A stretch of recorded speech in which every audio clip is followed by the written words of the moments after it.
Elle décrit Jania pour eux et leur dit qu'elle a une bombe parce qu'elle a confondu le projet artistique d'Aria avec une bombe.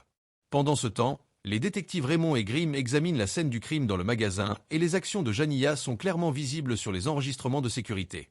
Quand ils interrogent les employés, l'amie de Jania la défend et essaie d'expliquer qu'elle ne ferait jamais quelque chose comme ça.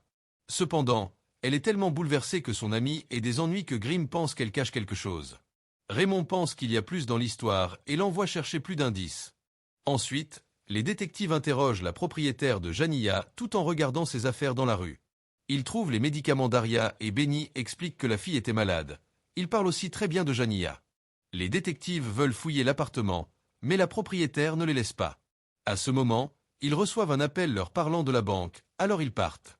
À la banque, les caissiers donnent à Jania tout leur argent parce qu'ils pensent qu'elle est braque, alors elle essaie d'expliquer qu'elle veut seulement encaisser son chèque. Nicole donne son téléphone aux gardes pour qu'ils reçoivent des instructions, puis elle essaie de dire aux autres clients de partir. Cependant, ils ne comprennent pas ce qui se passe et restent. Jania appelle Nicole pour obtenir de l'aide et Nicole réussit à expliquer au caissier qu'elle ne doit donner que l'argent du chèque. Jania perd la tête de plus en plus à chaque seconde et se lance dans une tirade de frustration, mais cela effraie les autres parce qu'ils pensent qu'elle va devenir violente. À ce moment, les flics entourent le bâtiment. Grimm dit au chef que Jania a organisé le braquage au magasin, mais Raymond pense qu'elle a juste eu une mauvaise réaction mentale à la situation.